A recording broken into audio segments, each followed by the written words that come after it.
Breaking news ಲಭ್ಯವಾಗಿದೆ. ರಮೇಶ್ ಜಾರಕಿಹೊಳಿ ತಮ್ಮ ಸಚಿವ ಸ್ಥಾನಕ್ಕೆ ರಾಜೀನಾಮೆಯನ್ನ ಕೊಟ್ಟಿದ್ದಾರೆ. ಸಿಡಿ ಸುಳಿಯಲ್ಲಿ ಸಿಲುಕಿದ್ರು, ಇವತ್ತೇ ರಾಜೀನಾಮೆ ಕೊಡ್ತಾರೆ ಅಂತ ಹೇಳಲಾಗ್ತಾ ಇತ್ತು. ಆದ್ರೆ ರಾಜೀನಾಮೆಯನ್ನ ಇದೀಗ ಕೊಟ್ಟಿದ್ದಾರೆ ರಮೇಶ್ ಜಾರಕಿಹೊಳಿ. ಇದು ಈ ದಿನದ ಡೆವಲಪ್ಮೆಂಟ್ ನ ಬಿಗ್ ಬ್ರೇಕಿಂಗ್ ನ್ಯೂಸ್. ಯಾಕಂದ್ರೆ ಹೈಕಮಾಂಡ್ ಸಿಎಂಗೆ ಹೇಳಿತ್ತು, ಇಮಿಡಿಯೇಟ್ ಆಗಿ ರಾಜೀನಾಮೆ ಪಡ್ಕೋಬೇಕು ಅಂತ ಸೂಚನೆಯನ್ನ ಕೊಟ್ಟಿತ್ತು. ಈಗ ಸಿಎಂಗೆ ರಾಜೀನಾಮೆ ಪತ್ರವನ್ನ ರಮೇಶ್ ಜಾರಕಿಹೊಳಿ ರವಾನೆ ಮಾಡಿದ್ದಾರೆ ಅನ್ನೋದು ಗೊತ್ತಾಗ್ತಾ ಇದೆ. ನಾನು ಯಾಕೆ ರಾಜೀನಾಮೆ ಕೊಡಬೇಕು, ನಾನೆಲ್ಲವನ್ನೂ ಫೇಸ್ ಮಾಡ್ತೀನಿ ಅಂತ ನಿನ್ನೆ ಆ ವಿಡಿಯೋ ಲೀಕ್ ಆದ ತಕ್ಷಣ ಸಾಹುಕಾರ್ ಸ್ಟೇಟ್ಮೆಂಟ್ ಅನ್ನ ಕೊಟ್ಟಿದ್ರು. ನಾನಲ್ಲ ಆ ವಿಡಿಯೋದಲ್ಲಿ ಇರೋದು ಅಂತ ಸಮರ್ಥನೆಯನ್ನು ಮಾಡ್ಕೊಳ್ತಾ ಇದ್ರು. ಆದ್ರೆ ಪಕ್ಷಕ್ಕೆ ತೀರಾ ಡ್ಯಾಮೇಜ್ ಆಗಿದೆ, ಮುಜುಗರ ಆಗಿದೆ. ಇದನ್ನ ತಪ್ಪಿಸ್ಕೊಳ್ಬೇಕು ಅಂತಂದ್ರೆ ರಾಜೀನಾಮೆ ಪಡ್ಕೊಳ್ಳೇಬೇಕು ಅಂತ ಹೈಕಮಾಂಡ್ ಸಿಎಂಗೆ ಹೇಳಿತ್ತು. ಆ ಸೂಚನೆ ಮೇರೆಗೆ ಇದೀಗ ಬಹುಶಃ ರಮೇಶ್ ಜಾರಕಿಹೊಳಿ ರಾಜೀನಾಮೆ ಕೊಟ್ಟಿದ್ದಾರೆ. ನೇರವಾಗಿ ಸಿಎಂಗೆ ರಾಜೀನಾಮೆ ಪತ್ರವನ್ನ ರಮೇಶ್ ಜಾರಕಿಹೊಳಿ ತಲುಪಿಸಿದ್ದಾರೆ ಅನ್ನೋ ವಿಚಾರ ಇದೀಗ ಗೊತ್ತಾಗ್ತಾ ಇದೆ. ಇನ್ನು ವಿಪಕ್ಷದವರು ಕೂಡ ಇದೇ ಆಗ್ರಹವನ್ನ ಮಾಡ್ತಾ ಇದ್ರು. ನೋಡೋಣ, ನಾವು ವೇಟ್ ಮಾಡೋಣ, ಫಸ್ಟು ಯಡಿಯೂರಪ್ಪನವರು ಯಾವ ನಿರ್ಧಾರಕ್ಕೆ ಬರ್ತಾರೆ, ಗವರ್ಮೆಂಟ್ ಯಾವ ನಿರ್ಧಾರವನ್ನ ಕೈಗೊಳ್ಳುತ್ತೆ ನೋಡೋಣ, ಅದಾದ್ಮೇಲೆ ನಾವು ರಾಜೀನಾಮೆ ಅವ್ರು ಕೊಡ್ಲೇಬೇಕು ಅಂತ ಒತ್ತಡವನ್ನೆಲ್ಲ ಹಾಕೋಣ, ಪ್ರತಿಭಟನೆ ಮಾಡೋಣ ಅಂತೆಲ್ಲ ಹೇಳ್ತಾ ಇದ್ರು. ಇದೀಗ ಇಮಿಡಿಯೇಟ್ ಆಗಿ ರಾಜೀನಾಮೆಯನ್ನ ಪಡ್ಕೊಂಡಿದ್ದಾರೆ ಸಿಎಂಗೆ ರಾಜೀನಾಮೆ ಪತ್ರವನ್ನ ರಮೇಶ್ ಜಾರಕಿಹೊಳಿ ತಲುಪಿಸಿದ್ದಾರೆ. ತಮ್ಮ ಸಚಿವ ಸ್ಥಾನಕ್ಕೆ ರಮೇಶ್ ಜಾರಕಿಹೊಳಿ ರಾಜೀನಾಮೆಯನ್ನ ಕೊಟ್ಟಿದ್ದಾರೆ. ಈಗ ವಾಟ್ ನೆಕ್ಸ್ಟ್ ಅನ್ನುವಂತ ಪ್ರಶ್ನೆ ಸಹಜವಾಗಿ ಕಾಡುತ್ತೆ. ಯಾಕಂದ್ರೆ ಎಲ್ಲರೂ ಕೇಳ್ತಾ ಇದ್ದಿದ್ದು, ವಿಪಕ್ಷದವ್ರು ಕೇಳ್ತಾ ಇದ್ದಿದ್ದು, ಮತ್ತೆ ತುಂಬಾ ಜನಸಾಮಾನ್ಯರು ಕೂಡ ಕೇಳ್ತಾ ಇದ್ರು, ಈಗ ಅವರೇ ವಿಡಿಯೋದಲ್ಲಿ ಇದಾರೋ ಇಲ್ವೋ ಅದು ಸೆಕೆಂಡ್ರಿ, ತನಿಖೆ ಆಗಬೇಕು. ಆದ್ರೆ ಈ ತರ ಮುಜುಗರಕ್ಕೆ ಈಡಾಗುವಂತ ರಾಜಕಾರಣಿಗಳು ನಮ್ ಜೊತೆ ಇದಾರಲ್ಲ, ರಾಜೀನಾಮೆಯನ್ನ ಕೊಡಬೇಕು ಅನ್ನೋ ಆಗ್ರಹವನ್ನ ಮಾಡ್ತಾ ಇದ್ರು ಸಹಜವಾಗಿ. ಸೊ ಇದೀಗ ಸಿಎಂಗೆ ರಾಜೀನಾಮೆ ಪತ್ರವನ್ನ ರಮೇಶ್ ಜಾರಕಿಹೊಳಿ ತಲುಪಿಸಿದ್ದಾರೆ, ರವಾನೆ ಮಾಡಿದ್ದಾರೆ. ಹೈಕಮಾಂಡ್ ಸೂಚನೆ ಬೆನ್ನಲ್ಲೇ ಈ ರಾಜೀನಾಮೆಯನ್ನ ಕೊಟ್ಟಿದ್ದಾರೆ ರಮೇಶ್ ಜಾರಕಿಹೊಳಿ ಅಂತ ಗೊತ್ತಾಗಿದೆ. ರಾಜೀನಾಮೆ ಪಡಿಬೇಕು ಅಂತ ಹೈಕಮಾಂಡ್ ಸಿಎಂಗೆ ಸೂಚನೆಯನ್ನ ಕೊಟ್ಟಿತ್ತು. ಯಾಕಂದ್ರೆ ಈಗ ಎಲೆಕ್ಷನ್ ಟೈಮ್, ತಮಿಳುನಾಡಲ್ಲಿ ಎಲೆಕ್ಷನ್ ಇದೆ, ಕೇರಳದಲ್ಲಿ ಎಲೆಕ್ಷನ್ ಇದೆ, ಮುಜುಗರವನ್ನ ತಪ್ಪಿಸ್ಕೊಳ್ಬೇಕು. ಯಾಕಂದ್ರೆ ಕರ್ನಾಟಕದ ಕಡೆ ಬೊಟ್ಟು ಮಾಡಿ ತೋರಿಸುವಂತ ಚಾನ್ಸಸ್ ಇರುತ್ತೆ ನೆರೆಯ ರಾಜ್ಯಗಳಲ್ಲಿ ಎಲೆಕ್ಷನ್ ಟೈಮ್ ನಲ್ಲಿ. ಹಾಗಾಗಿ ಇಮಿಡಿಯೇಟ್ ಆಗಿ ರಾಜೀನಾಮೆ ಪಡ್ಕೊಳ್ಬೇಕು ಅಂತ ಹೈಕಮಾಂಡ್ ಯಡಿಯೂರಪ್ಪನವರಿಗೆ ಸೂಚನೆ ಕೊಟ್ಟಿದೆ. ಸೊ ರಮೇಶ್ ಜಾರಕಿಹೊಳಿ ಸಿಡಿ ಪ್ರಕರಣದಲ್ಲಿ ಸಿಕ್ಕಾಕೊಂಡಿದ್ದಾರೆ, ಆರೋಪವನ್ನ ಹೊತ್ತಿದ್ದಾರೆ. ಅವರದ್ದು ಎನ್ನಲಾದಂತ ಸಿಡಿ ಅದು, ವಿಡಿಯೋ ಅದು, ಈಗ ತನಿಖೆ ಎಲ್ಲ ಆಗುತ್ತೆ. ಆದ್ರೆ ಇಮಿಡಿಯೇಟ್ ಆಗಿ ಒಂದು ಡ್ಯಾಮೇಜ್ ಆಗಿದೆಯಲ್ಲ ಪಕ್ಷಕ್ಕೆ, ಆ ಡ್ಯಾಮೇಜ್ ಕಂಟ್ರೋಲ್ ಮಾಡಬೇಕು ಅಂತಂದ್ರೆ, ಆ ಮುಜುಗರವನ್ನ ತತ್ಕ್ಷಣಕ್ಕೆ ತಪ್ಪಿಸ್ಕೊಳ್ಬೇಕು ಅಂತಂದ್ರೆ ಮುಜುಗರದಿಂದ ರಾಜೀನಾಮೆಯನ್ನ ಪಡಿಲೇಬೇಕಾಗಿತ್ತು. ಈಗ ಸೂಚನೆಯನ್ನ ಕೊಟ್ಟು ಹೈಕಮಾಂಡ್, ಆ ಸೂಚನೆ ಮೇರೆಗೆ ಇದೀಗ ರಮೇಶ್ ಜಾರಕಿಹೊಳಿ ರಾಜೀನಾಮೆಯನ್ನ ಕೊಟ್ಟಿದ್ದಾರೆ.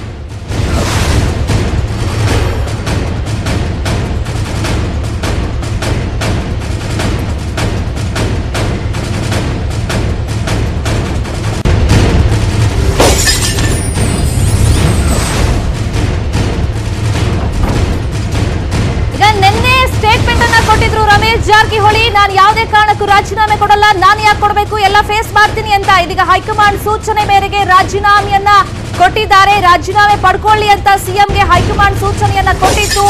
ಸಿಎಂಗೆ ತಮ್ಮ ರಾಜೀನಾಮೆ ಪತ್ರವನ್ನ ರವಾನೆ ಮಾಡಿದ್ದಾರೆ. ಅದ್ರ ಜೊತೆಯಲ್ಲಿ ಮತ್ತೊಂದು ಮೇಜರ್ ಸುದ್ದಿ ಅಂತಂದ್ರೆ, ಇನ್ನೇನು ಕೆಲವೇ ಕ್ಷಣಗಳಲ್ಲಿ ರಮೇಶ್ ಜಾರಕಿಹೊಳಿ ಪ್ರೆಸ್ ಮೀಟ್ ಅನ್ನ ಮಾಡ್ತಾರೆ. ಆ ಪ್ರೆಸ್ ಮೀಟ್ ಅಲ್ಲಿ ಯಾವೆಲ್ಲ ವಿಚಾರಗಳನ್ನ ಪ್ರಸ್ತಾಪ ಮಾಡ್ತಾರೆ, ನಾನು ಯಾತಕ್ಕೋಸ್ಕರ ರಾಜೀನಾಮೆ ಕೊಟ್ಟೆ ಅನ್ನೋದನ್ನ ಬಹುಶಃ ಅವರು ಅನೌನ್ಸ್ ಮಾಡುವಂತ ಚಾನ್ಸಸ್ ಇದೆ. ಒಂದು ಕಡೆ ಪಕ್ಷ ಸಾಕಷ್ಟು ಮುಜುಗರಕ್ಕೀಡಾಗಿದೆ ಈ ಪ್ರಕರಣದಿಂದ. ತನಿಖೆ ಮುಂದೆ ನಡೆಯುತ್ತೆ, ಸತ್ಯಾಸತ್ಯತೆ ಹೊರಗಡೆ ಬರುತ್ತೆ. ಆದ್ರೆ ತತ್ಕ್ಷಣಕ್ಕೆ ತೀರಾ ಮುಜುಗರ ಆಗಿದೆ, ಪಕ್ಷಕ್ಕೆ ಡ್ಯಾಮೇಜ್ ಆಗಿದೆ. ನಾನು ಆಗ್ಲೇ ಹೇಳ್ತಾ ಇದ್ದೆ, ನೆರೆಯ ರಾಜ್ಯಗಳಲ್ಲಿ ಎಲೆಕ್ಷನ್ ಟೈಮ್ ಬೇರೆ. ಸೊ ಹಾಗಾಗಿ ದೇಶದಾದ್ಯಂತ ಬಿಜೆಪಿ ಪಕ್ಷ ಮುಜುಗರಕ್ಕೀಡಾಗಿದೆ ಈ ಪ್ರಕರಣದಿಂದ. ಹಾಗಾಗಿ ತತ್ಕ್ಷಣಕ್ಕೆ ರಾಜೀನಾಮೆ ಪಡ್ಕೊಳ್ಬೇಕು ಅಂತ ಹೈಕಮಾಂಡ್ ಯಡಿಯೂರಪ್ಪನವರಿಗೆ ಸೂಚನೆ ಕೊಡ್ತು. ಆ ಸೂಚನೆ ಮೇರೆಗೆ ರಮೇಶ್ ಜಾರಕಿಹೊಳಿ ರಾಜೀನಾಮೆಯನ್ನ ಕೊಟ್ಟಿದ್ದಾರೆ. ಸೊ ಸುದ್ದಿಗೋಷ್ಠಿಯನ್ನ ಮಾಡ್ತಾರಂತೆ ರಮೇಶ್ ಜಾರಕಿಹೊಳಿ. ಯಾವೆಲ್ಲ ವಿಚಾರಗಳನ್ನ ಪ್ರೆಸ್ ಮೀಟ್ ಅಲ್ಲಿ ಪ್ರಸ್ತಾಪ ಮಾಡ್ತಾರೆ ನೋಡ್ಬೇಕು. ಯಾಕಂದ್ರೆ ನಿನ್ನೆ ನಾನು ಶಾಕ್ ಒಳಗಾಗಿದ್ದೀನಿ, ಬಟ್ ಎಲ್ಲವನ್ನೂ ಫೇಸ್ ಮಾಡ್ತೀನಿ ಅಂತ ರಮೇಶ್ ಜಾರಕಿಹೊಳಿ ಹೇಳ್ತಾ ಇದ್ರು ನ್ಯೂಸ್ 18 ಜೊತೆ ಎಕ್ಸ್ಕ್ಲೂಸಿವ್ ಆಗಿ ಮಾತನಾಡುವಾಗ. ಬಟ್ ಈಗ ಪ್ರೆಸ್ ಮೀಟ್ ಅಲ್ಲಿ ಯಾವ ವಿಚಾರ ಪ್ರಸ್ತಾಪ ಮಾಡ್ತಾರೆ ನೋಡ್ಬೇಕು.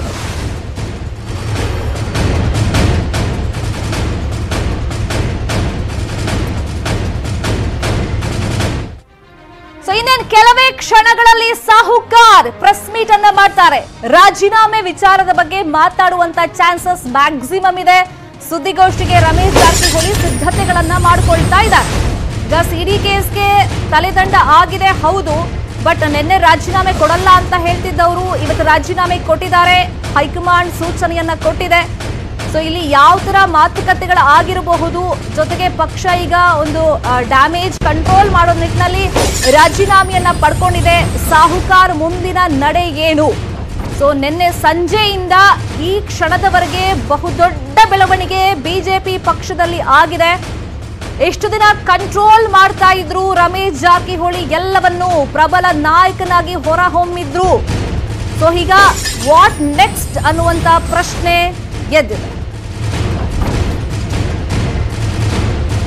ಇದೇ ವಿಚಾರವಾಗಿ ಮತ್ತಷ್ಟು ಮಾಹಿತಿಯನ್ನು ಕೊಡ್ತಾರೆ. ನೇರ ಸಂಪರ್ಕದಲ್ಲಿ ಜಾಯಿನ್ ಆಗಿದ್ದಾರೆ ನಮ್ಮ political bureau chief Chidanand Patel. Chidanand Patel, ರಾಜೀನಾಮೆ ಯಾವಾಗ ಅನ್ನೋ ಪ್ರಶ್ನೆ ನಿನ್ನೆ ಸಂಜೆಯಿಂದಲೂ ಕೂಡ ಉದ್ಭವವಾಗಿತ್ತು. ಪ್ರತಿಪಕ್ಷದವರು ಇದನ್ನೇ ನಿರೀಕ್ಷೆ ಮಾಡ್ತಾ ಇದ್ರು. ಫೈನಲಿ ರಮೇಶ್ ಜಾರಕಿಹೊಳಿ ರಾಜೀನಾಮೆ ಕೊಟ್ಟಿದ್ದಾರೆ. ಹಾಗಾದ್ರೆ ಹೈಕಮಾಂಡ್ ನಿಂದ ಏನೆಲ್ಲ ಸೂಚನೆ ರವಾನೆ ಆಗಿತ್ತು?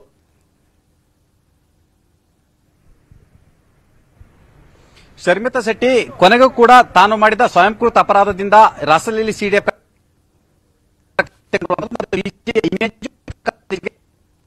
ಇದೀಗ ಬಿಜೆಪಿ ಹೈಕಮಾಂಡ್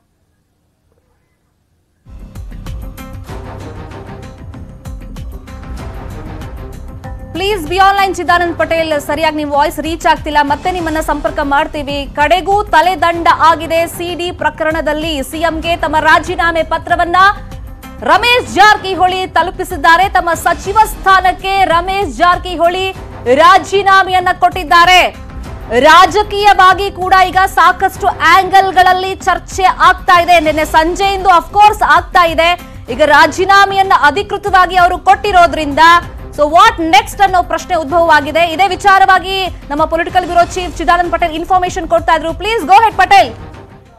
ಶರ್ಮಿತಾ ಶೆಟ್ಟಿ, ಪ್ರಮುಖವಾಗಿ ಬಿಜೆಪಿ ಹೈಕಮಾಂಡ್ಗೆ ಕರ್ನಾಟಕದ ಪಕ್ಕದ ರಾಜ್ಯಗಳಾಗಿರುವಂತಹ ಕೇರಳ ಮತ್ತು ತಮಿಳುನಾಡಲ್ಲಿ ಈಗಾಗಲೇ ಬಿಜೆಪಿ ಚುನಾವಣೆ ನಡೆಸಿರುವಂತದ್ದು. ಅಲ್ಲೂ ಕೂಡ ಎರಡೂ ಸ್ಟೇಟ್ ನಲ್ಲಿ ಕೂಡ ತುಂಬಾ ಸೀರಿಯಸ್ ತೆಗೆದುಕೊಂಡಂತ ಬಿಜೆಪಿ ಚುನಾವಣಾ ಪ್ರಚಾರವನ್ನು ಮಾಡ್ತಿದೆ. ಮತ್ತೊಂದು ಕಡೆ ಇದನ್ನೇ ರಾಜಕೀಯ ಅಸ್ತ್ರವಾಗಿ ಬಳಸಿಕೊಂಡಿರ್ತಕ್ಕಂಥ ಕಾಂಗ್ರೆಸ್ ಪಕ್ಷ ಇದೀಗ ರಾಜೀನಾಮೆಗೆ ಒತ್ತಡವನ್ನು ಹಾಕ್ತಿರುವಂತದ್ದು ಮತ್ತು ರಾಷ್ಟ್ರೀಯ ಮಟ್ಟದಲ್ಲೂ ಕೂಡ ದೊಡ್ಡ ಮಟ್ಟದ ಸುದ್ದಿ ಮತ್ತು ಸದ್ದು ಮಾಡ್ತಿರುವಂತದ್ದು. ಒಂದ್ ಕಡೆ ಬಿಜೆಪಿ ಇಮೇಜ್ಗೆ ಡ್ಯಾಮೇಜ್ ಆಗ್ತಿರುವಂತದ್ದು ಮತ್ತು ಬೇರೆ ಬೇರೆ ರಾಜ್ಯಗಳ ಚುನಾವಣೆ ನಡೆಸಿರುವಂತದ್ದು. ಆ ಚುನಾವಣೆಗಳಲ್ಲಿ ಬಿಜೆಪಿಯ ವಿರೋಧಿ ಪಾಳೆಯ, ವಿರೋಧ ಪಕ್ಷಗಳು ಬಿಜೆಪಿ ಸಿಡಿ ಪ್ರಕರಣದ ವಿರುದ್ಧ ವಾಗ್ದಾಳಿ ನಡೆಸುವ ಸಾಧ್ಯತೆ ಇದೆ ಮತ್ತು ಬಿಜೆಪಿಗೆ ಮುಜುಗರ ಮಾಡುವ ಸಾಧ್ಯತೆ ಕೂಡ ತಳ್ಳಿ ಹಾಕುತ್ತಿಲ್ಲ. ಮತ್ತೊಂದು ಕಡೆ ಈಗಾಗಲೇ ನಾಳೆಯಿಂದ ಒಂದು ಕಾಲ ಬಜೆಟ್ ಅಧಿವೇಶನ ನಡೆಸಿರುವಂತದ್ದು. ಅಧಿವೇಶನದಲ್ಲೂ ಕೂಡ ಈ ಸಂಬಂಧಪಟ್ಟಾಗೆ ವಿಪಕ್ಷ ಪ್ರಮುಖವಾಗಿ ಈ ಸಿಡಿ ಪ್ರಕರಣವನ್ನು ಇಟ್ಟುಕೊಂಡು ಬಿಜೆಪಿ ವಿರುದ್ಧ ರಚನಾತ್ಮಕವಾಗಿ ಹೋರಾಟ ಮಾಡಲು ಆರಂಭ ಮಾಡಿತ್ತು. ಅಲ್ಲದೆ ಈಗ ರಾಜ್ಯಾದ್ಯಂತ ಬೆಳಗಾವಿ, ಚಿಕ್ಕಮಗಳೂರು, ಉಡುಪಿ ಸೇರಿದಂತೆ ರಾಜ್ಯಾದ್ಯಂತ ರಾಸಲೀಲೆ ಸಿಡಿ ಪ್ರಕರಣ ಸಂಬಂಧಪಟ್ಟಾಗೆ ರಾಜೀನಾಮೆಗೆ ಒತ್ತಾಯಿಸಿ ಮತ್ತು ಬಿಜೆಪಿ ಸರ್ಕಾರದ ವಿರುದ್ಧ ಇದೀಗ ಪ್ರತಿಭಟನೆಯನ್ನು ಆರಂಭಿಸಿದ್ದಾರೆ. ಅಲ್ಲದೆ ಈ ಸಿಡಿ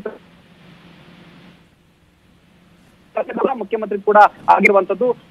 ಬಿಜೆಪಿ ಹೈಕಮಾಂಡ್ ಪ್ರಮುಖ ನಾಯಕರು ಈ ಹಿಂದೆ ಕೆಲವು ಗಂಟೆಗಳ ಹಿಂದೆ ಬಿಜೆಪಿಯ ರಾಷ್ಟ್ರೀಯ ಸಂಘಟನಾ ಪ್ರಧಾನ ಸಂತೋಷ್ ಮತ್ತು ಬಿಜೆಪಿಯ ಕರ್ನಾಟಕ ರಾಜ್ಯ ಉಸ್ತುವಾರಿ ಅರುಣ್ ಸಿಂಗ್ ಅವರು ಸುದೀರ್ಘ ಒಂದು ಸಭೆಯನ್ನು ನಡೆಸಿದ್ರು. ಆ ಸಭೆಯ ಫಲಿತಾಂಶ ಅಂತ ಹೇಳಿದ್ರೆ ಈ ಸಿಡಿ ಪ್ರಕರಣವನ್ನ ಮೊದಲು ತನಿಖೆಗೆ ವಹಿಸೋದು ನಂತರ.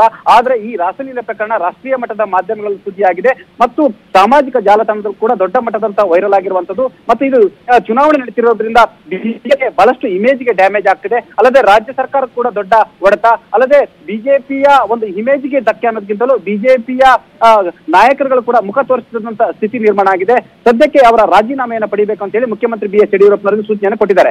ರಾಜೀನಾಮೆ ಪಡೆದ ನಂತರ ಮುಖ್ಯಮಂತ್ರಿ ಬಿ ಎಸ್ ಯಡಿಯೂರಪ್ಪನವರು ಸಿಸಿಬಿ ಅಥವಾ ಯಾವುದಾದ್ರೂ ತನಿಖಾ ದಳಕ್ಕೆ ಇದನ್ನ ತನಿಖೆಗೆ ವಹಿಸಲು ತೀರ್ಮಾನವನ್ನು ಸರ್ಕಾರ ತೆಗೆದುಕೊಳ್ಳಿದೆ. ಅಲ್ಲದೆ ಪ್ರಮುಖವಾಗಿ ಈ ರಾಜೀನಾಮೆ ಪಡೆದ ನಂತರ ಕೆಲವೊಂದ್ ಕಡೆ ಸದನದಲ್ಲೂ ಕೂಡ ಅವರ ಈ ಪ್ರಕರಣ ಸಂಬಂಧಪಟ್ಟಾಗಿ ನಾವು ತನಿಖೆಗೂ ಮೊದಲೇ ರಾಜೀನಾಮೆ ಪಡೆದಿವಿ ಅಂತ ಹೇಳಿ ಸರ್ಕಾರ ಕೂಡ ಕೆಲವೊಂದ್ ಕಡೆ ಇದನ್ನ ಡಿಪೆಂಡ್ ಮಾಡ್ಕೊಳ್ಳಲು ಕೂಡ ಅನುಕೂಲ ಆಗುತ್ತೆ ಅನ್ನೋದು ಕೂಡ ಲೆಕ್ಕಾಚಾರ ಆಗಿದೆ. ಇದೀಗ ಅಜ್ಞಾತ ಸ್ಥಳದಲ್ಲಿರುವಂತಹ ರಮೇಶ್ ಜಾರಕಿಹೊಳಿಗೆ ಸ್ವತಃ ಮುಖ್ಯಮಂತ್ರಿ ಬಿ ಎಸ್ ಯಡಿಯೂರಪ್ಪನವರು ಹೈಕಮಾಂಡ್ ಸೂಚನೆ ಮತ್ತು ನಿರ್ಧಾರವನ್ನು ತಿಳಿಸಿರುವಂತದ್ದು. ಅದಕ್ಕೆ ರಮೇಶ್ ಜಾರಕಿಹೊಳಿ ಕೂಡ ರಾಜೀನಾಮೆ ಇಂಗಿತವನ್ನ ವ್ಯಕ್ತಪಡಿಸಿದ್ದಾರೆ. ಇನ್ನೇನು ಇವತ್ತು ಸಂಜೆ ಒಳಗಡೆ ರಮೇಶ್ ಜಾರಕಿಹೊಳಿ ಪ್ರಮುಖವಾದ ಒಂದು ಸುದ್ದಿಗೋಷ್ಠಿಯನ್ನು ಮಾತನಾಡ್ತಿದ್ದಾರೆ ಸುದ್ದಿಗೋಷ್ಠಿಯಲ್ಲಿ ಸಿಡಿ ಪ್ರಕರಣಕ್ಕೆ ಸಂಬಂಧಪಟ್ಟಾಗ. ಯಾಕಂತ ಹೇಳಿದ್ರೆ ಇವತ್ತು ಅವರ ಸಹೋದರ ಬಾಲಚಂದ್ರ ಜಾರಕಿಹೊಳಿ ಅವರು ಈ ಸಿಡಿ ಪ್ರಕರಣದಲ್ಲಿ ಕಾಂಗ್ರೆಸ್ನ ಪ್ರಭಾವಿ ನಾಯಕರಿದ್ದಾರೆ, ಆ ಪ್ರಭಾವಿ ನಾಯಕರ ಮೂಲಕ ಈ ಸಿಡಿ ಹೊರಬಂತ ಅಂತ ಹೇಳುವ ಮುಖಾಂತರ ಎಲ್ಲ ಒಂದ್ ಕಡೆ ತಮ್ಮ ಬಟ್ಟನ್ನ ಪ್ರದೇಶ ಕಾಂಗ್ರೆಸ್ ಸಮಿತಿ ಅಧ್ಯಕ್ಷ ಡಿ.ಕೆ. ಶಿವಕುಮಾರ್ ವಿರುದ್ಧ ಪರೋಕ್ಷವಾಗಿ ಬಟ್ಟನ್ನು ತೋರಿಸ್ತಾರೆ. ಹಾಗಾಗಿ ಇವತ್ತಿನ ಪತ್ರಿಕಾಗೋಷ್ಠಿಯಲ್ಲಿ ನೇರವಾಗಿ ಡಿ.ಕೆ. ಶಿವಕುಮಾರ್ ವಿರುದ್ಧ ಆರೋಪ ಮಾಡೋ ಸಾಧ್ಯತೆಯನ್ನು ಕೂಡ ತಳ್ಳಿ ಹಾಕುವಂತಿಲ್ಲ.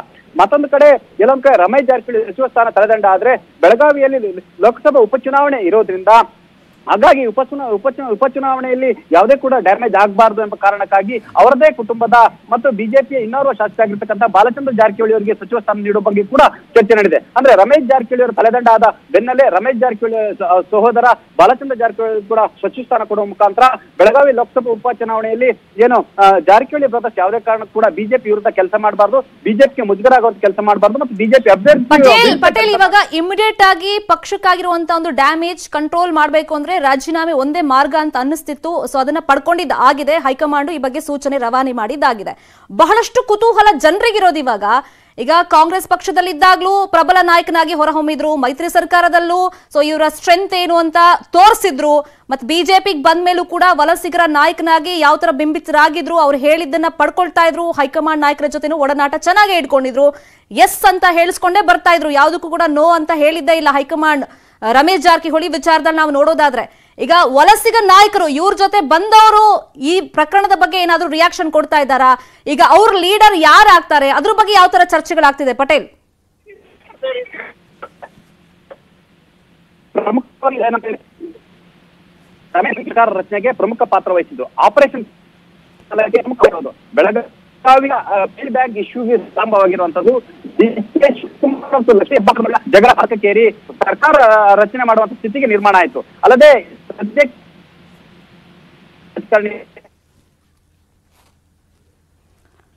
ಪಟೇಲ್ ನಿಮ್ ವಾಯ್ಸ್ ಕರೆಕ್ಟ್ ರೀಚ್ ಆಗ್ತಾ ಇಲ್ಲ, ಮತ್ತಷ್ಟು ಇನ್ಫಾರ್ಮೇಶನ್ ಆಮೇಲೆ ನಿಮ್ಮಿಂದ ಪಡ್ಕೊಳ್ತೀನಿ. ಈಗ ಅಕ್ಕಪಕ್ಕದ ರಾಜ್ಯಗಳಲ್ಲೂ ಎಲೆಕ್ಷನ್ ಇರೋದ್ರಿಂದ ಮುಜುಗರ ತಪ್ಪಿಸಿಕೊಳ್ಳುವಂತ ನಿಟ್ಟಿನಲ್ಲಿ ಹೈಕಮಾಂಡ್ ರಾಜೀನಾಮೆಯನ್ನ ಪಡ್ಕೊಂಡಿದೆ. ಇನ್ನೊಂದು ಕಡೆ ದೆಹಲಿಯಲ್ಲಿ ಬೆಳಗ್ಗೆಯಿಂದ ಈ ವಿಚಾರವಾಗಿ ಸಭೆ ಮೇಲೆ ಸಭೆಗಳು ನಡೀತಲೇ ಇದೆ.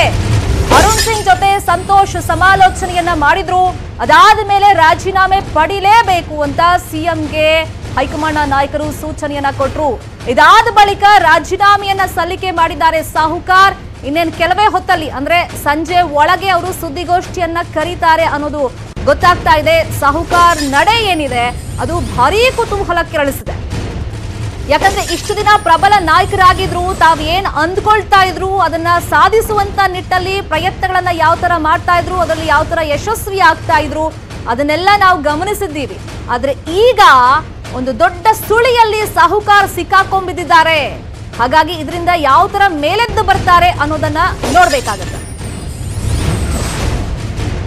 ಹಾಗಾದ್ರೆ ದೆಹಲಿಯಲ್ಲಿ ಈ ವಿಚಾರವಾಗಿ ಏನೆಲ್ಲ ಬೆಳವಣಿಗೆಗಳು ಬೆಳಗ್ಗೆಯಿಂದ ನಡೆದಿದೆ, ಈ ಕ್ಷಣಕ್ಕೆ ನಡೀತಾ ಇದೆ, ಇದೇ ವಿಚಾರವಾಗಿ ಮತ್ತಷ್ಟು ಮಾಹಿತಿಯನ್ನ ಕೊಡ್ತಾರೆ. ನವದೆಹಲಿಯಿಂದ ನೇರ ಸಂಪರ್ಕದಲ್ಲಿ ಜಾಯಿನ್ ಆಗಿದ್ದಾರೆ ನಮ್ಮ ರಿಪೋರ್ಟರ್ ಧರಣೇಶ್ ಬೂಕನಕೆರೆ. ಧರಣೇಶ್, ಬೆಳಗ್ಗೆಯಿಂದ ಹೈಕಮಾಂಡ್ ಮಟ್ಟದಲ್ಲಿ ಸಭೆ ಮೇಲೆ ಸಭೆ ಆಯಿತು, ಫೈನಲಿ ರಾಜೀನಾಮೆ ಪಡ್ಕೊಳ್ಬೇಕು ಅಂತ ಸೂಚನೆ ರವಾನೆ ಆಯಿತು, ಅದರಂತೆ ರಾಜೀನಾಮೆ ಕೂಡ ಸಲ್ಲಿಕೆ ಆಗಿದೆ.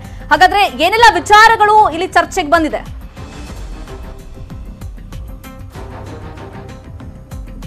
ಶರ್ಮಿತಾ, ಆಕ್ಚುಲಿ ನಿನ್ನೆ ಸಂಜೆಯಿಂದನೇ ದೆಹಲಿಗೆ ಈ ವಿಷಯಕ್ಕೆ ಸಂಬಂಧಪಟ್ಟಂತೆ ಮಾಹಿತಿ ಸಂಗ್ರಹಿಸುವ ಕೆಲಸಗಳು ಆಗಿದ್ದಾವೆ. ದೆಹಲಿಯಲ್ಲಿ ಹೈಕಮಾಂಡ್ ವತಿಯಿಂದ ಮಾಹಿತಿ ಸಂಗ್ರಹಿಸಲಾಗಿದೆ ಮತ್ತು ಇದೇ ವಿಷಯಕ್ಕೆ ಸಂಬಂಧಪಟ್ಟಂತೆ ಇವತ್ತು ಏನಾದರೂ ಒಂದು ನಿರ್ಧಾರವನ್ನು ತೆಗೆದುಕೊಳ್ಳಲೇಬೇಕು ಅನ್ನುವ ಕಾರಣಕ್ಕೋಸ್ಕರ ಬಿಜೆಪಿಯ ರಾಜ್ಯ ಉಸ್ತುವಾರಿ ಅರುಣ್ ಸಿಂಗ್ ಅವರು ನಿನ್ನೆ ರಾಜಸ್ಥಾನದಲ್ಲಿದ್ದರು. ದಿಢೀರನೆ ದೆಹಲಿಗೆ ಆಗಮಿಸಿ ಇವತ್ತು ಬೆಳಿಗ್ಗೆ ಅವರು ಬಿಜೆಪಿ ರಾಷ್ಟ್ರೀಯ ಸಂಘಟನಾ ಕಾರ್ಯದರ್ಶಿ BL ಸಂತೋಷ್ ಅವ್ರ ಜೊತೆ ಸಮಾಲೋಚನೆಯನ್ನು ನಡೆಸಿ ಅಂತಿಮವಾಗಿ ಯಡಿಯೂರಪ್ಪ ಮತ್ತು ಬಿಜೆಪಿ ರಾಜ್ಯಾಧ್ಯಕ್ಷ ನಳಿನ್ ಕುಮಾರ್ ಕಟೀಲ್ ಇವರೆಲ್ಲರಿಗೂ ಕೂಡ ದೂರವಾಣಿ ಮುಖಾಂತರ ಮಾತನಾಡಿದ್ದಾರೆ. ಅಂದರೆ ಕಡೆಗೆ ಒಂದು ತೀರ್ಮಾನಕ್ಕೆ ಬರಲಾಗಿದೆ. ಇವರೆಲ್ಲರ ಸಮಾಲೋಚನೆಯ ಬಳಿಕ ವಿಧಿ ಇಲ್ಲ, ಈಗ ರಾಜೀನಾಮೆಯನ್ನು ಪಡ್ಕೊಳ್ಳೇಬೇಕು, ಪಕ್ಷಕ್ಕೆ ಆಗ್ತಿರುವಂತಹ ಮುಜುಗರವನ್ನು ತಪ್ಪಿಸಲಿಕ್ಕೆ ಈಗ ರಾಜೀನಾಮೆಯನ್ನು ಪಡಿಲೇಬೇಕು ಅನ್ನುವಂಥ ನಿರ್ಧಾರಕ್ಕೆ ಬಂದಿದ್ದಾರೆ. ಆ ಮಾಹಿತಿಯನ್ನು ಹೈಕಮಾಂಡ್ ವತಿಯಿಂದ ಹೈಕಮಾಂಡ್ ಪ್ರತಿನಿಧಿಯಾಗಿ ಅರುಣ್ ಸಿಂಗ್ ಯಡಿಯೂರಪ್ಪ ಅವರಿಗೆ ಸೂಚನೆ ಮಾಡಿದ್ದಾರೆ. ಯಡಿಯೂರಪ್ಪ ರಮೇಶ್ ಜಾರಕಿಹೊಳಿಗೆ ಸೂಚನೆಯನ್ನು ಕೊಟ್ಟಿದ್ದಾರೆ. ಅದರಿಂದಾಗಿ ಈಗ ರಮೇಶ್ ಜಾರಕಿಹೊಳಿ ರಾಜೀನಾಮೆಯನ್ನು ಕೊಟ್ಟಾಗಿದೆ. ಸೊ ಅಂದರೆ ಈ ಬಗ್ಗೆ JP ನಡ್ಡಾ ಕೂಡ ಚರ್ಚೆಯನ್ನು ಮಾಡ್ತಾರೆ, ಸಭೆ ಮಾಡ್ತಾರೆ ಅಂತ ಹೇಳಲಾಗ್ತಾ ಇತ್ತು.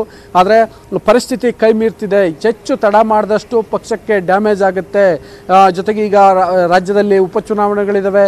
ಪಕ್ಕದ ರಾಜ್ಯಗಳಲ್ಲಿ ತಮಿಳುನಾಡು, ಕೇರಳ, ಪುದುಚೇರಿಗಳಲ್ಲಿ ವಿಧಾನಸಭಾ ಚುನಾವಣೆಗಳು ನಡೀತಿದ್ದಾವೆ.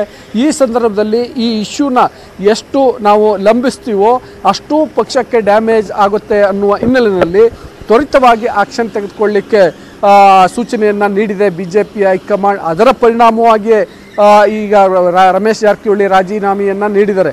ಅಫ್ಕೋರ್ಸ್ ನಿಮಗೂ ಗೊತ್ತು ಏನಂತಂದರೆ, ರಮೇಶ್ ಜಾರಕಿಹೊಳಿ ಪರವಾಗಿ ಬಾಲಚಂದ್ರ ಜಾರಕಿಹೊಳಿ ಅಲ್ಲಿ ಬಂದು ಯಡಿಯೂರಪ್ಪ ಅವರ ಮನವೊಲಿಸುವ, ಯಡಿಯೂರಪ್ಪ ಮುಖಾಂತರ ಹೈಕಮಾಂಡ್ ಮನವೊಲಿಸುವಂತಹ ಪ್ರಯತ್ನವನ್ನು ಮಾಡಿದರು. ಆದರೆ ಎಲ್ಲ ಆಯಾಮಗಳಿಂದ ಯೋಚನೆ ಮಾಡಿದಂತಹ BJP ಹೈಕಮಾಂಡ್ ಈಗ ಆಗ್ತಿರುವಂತಹ ಮುಜುಗರದಿಂದ ಅಥವಾ ಈ ಒಂದು ಏನು ಪ್ರತಿಪಕ್ಷಗಳಿಗೆ ಅಸ್ತ್ರವಾಗಿ ಪರಿಣಮಿಸಿದೆ. ಸೊ ಇದನ್ನು ತಪ್ಪಿಸ್ಕೊಳ್ಬೇಕು ಅಂತಂದರೆ ರಾಜೀನಾಮೆಯನ್ನು ಪಡ್ಕೊಳ್ಳೇಬೇಕು ಅನ್ನುವ ನಿರ್ಧಾರಕ್ಕೆ ಬಂದಿದೆ. ಅದೇ ಕಾರಣಕ್ಕೋಸ್ಕರ ಯಡಿಯೂರಪ್ಪ ಅವರಿಗೆ ಆ ರೀತಿಯ ಸೂಚನೆಯನ್ನು ರವಾನಿಸಲಾಗಿದೆ. ಜೊತೆಗೆ ಈಗ ನಾಳೆಯಿಂದ ರಾಜ್ಯದಲ್ಲಿ ವಿಧಾನಸಭೆಯ ಕಲಾಪ ಕೂಡ ಶುರು ಆಗುತ್ತೆ.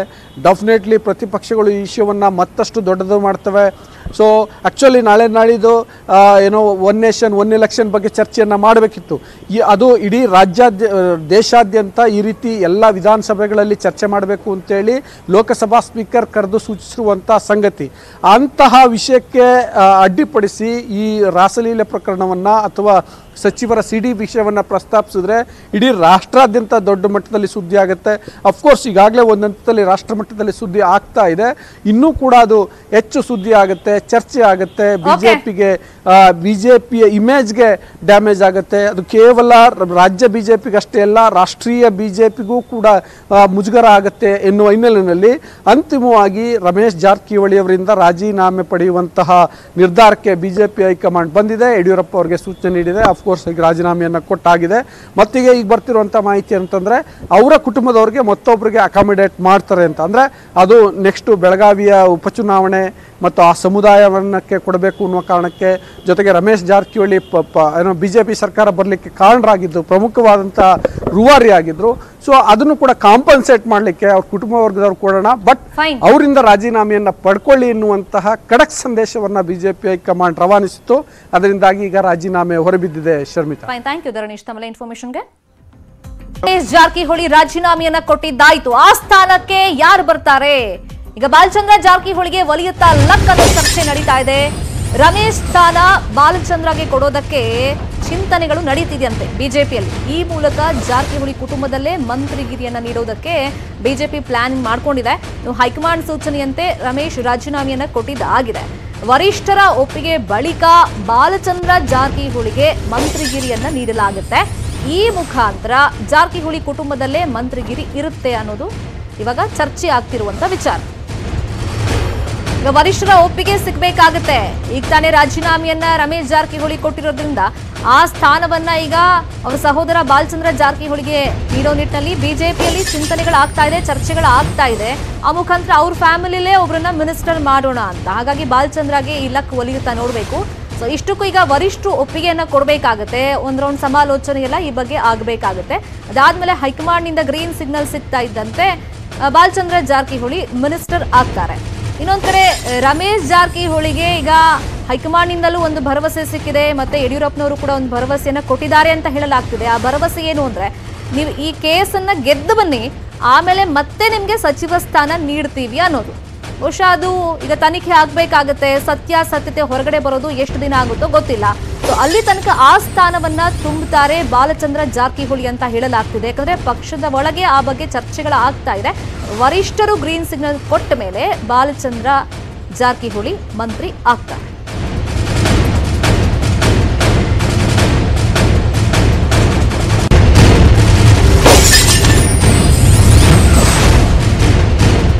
ಈಗ ಹೈಕಮಾಂಡ್ ಸೂಚನೆ ಕೊಡ್ತು, ರಮೇಶ್ ಜಾರಕಿಹೊಳಿ ತಮ್ಮ ಸಚಿವ ಸ್ಥಾನಕ್ಕೆ ರಾಜೀನಾಮೆ ಕೊಟ್ರು. ಈಗ ವಾಟ್ ನೆಕ್ಸ್ಟ್? ಆ ಸ್ಥಾನ ತುಂಬೋರು ಯಾರು? ಬಾಲಚಂದ್ರ ಜಾರಕಿಹೊಳಿಗೆ ಕೊಡೋ ಮುಖಾಂತರವಾಗಿ ಅವ್ರ ಕುಟುಂಬದಲ್ಲೇ ಮಂತ್ರಿಗಿರಿ ಇರ್ಲಿ ಅನ್ನೋ ಒಂದು ಚಿಂತನೆಯಲ್ಲಿ BJP ಇದೆಯಂತೆ. ಇದೇ ವಿಚಾರವಾಗಿ ಮತ್ತಷ್ಟು ಮಾಹಿತಿಯನ್ನು ಕೊಡ್ತಾರೆ. ಒಂದ್ಸಗೆ ನೇರ ಸಂಪರ್ಕದಲ್ಲಿ ಜಾಯಿನ್ ಆಗಿದ್ದಾರೆ ನಮ್ಮ political bureau chief Chidanand Patel. Chidanand Patel, ಈಗ ಯಾರಿಗೆ ಮಂತ್ರಿಗಿರಿ ಹೋಗುತ್ತೆ ಆ ಸ್ಥಾನ ತುಂಬುವವರು ಯಾರು ಅಂತ ಚರ್ಚೆಗಳಾಗ್ತಿದ್ದಂತೆ ಅವರ ಸಹೋದರನ ಹೆಸರು ಮುನ್ನೆಲೆಗೆ ಬಂದಿದೆ. ಸೊ ಏನೆಲ್ಲ ಲೆಕ್ಕಾಚಾರಗಳನ್ನ ಹಾಕಿ ಬಿಜೆಪಿ ಈ ನಿಟ್ಟಲ್ಲಿ ಈಗ ಮುಂದೆ ಹೆಜ್ಜೆಯನ್ನ ಇಡಬಹುದು?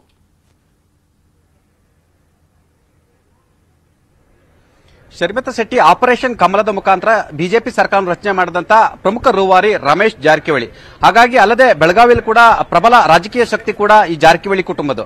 ಮತ್ತೊಂದು ಕಡೆ ರಮೇಶ್ ಜಾರಕಿಹೊಳಿಯವರನ್ನ ತಲೆದಂಡ ಮಾಡಿದ್ರೆ ಇಡೀ ಜಾರಕಿಹೊಳಿ ಕುಟುಂಬ ಮುಖ್ಯಮಂತ್ರಿ ವಿರುದ್ಧ ಮತ್ತು ಸರ್ಕಾರದ ವಿರುದ್ಧ ಮುನಿಸಿಕೊಳ್ಳುವ ಸಾಧ್ಯತೆಯನ್ನು ಕೂಡ ತಳ್ಳಿ ಹಾಕುವಂತಿಲ್ಲ.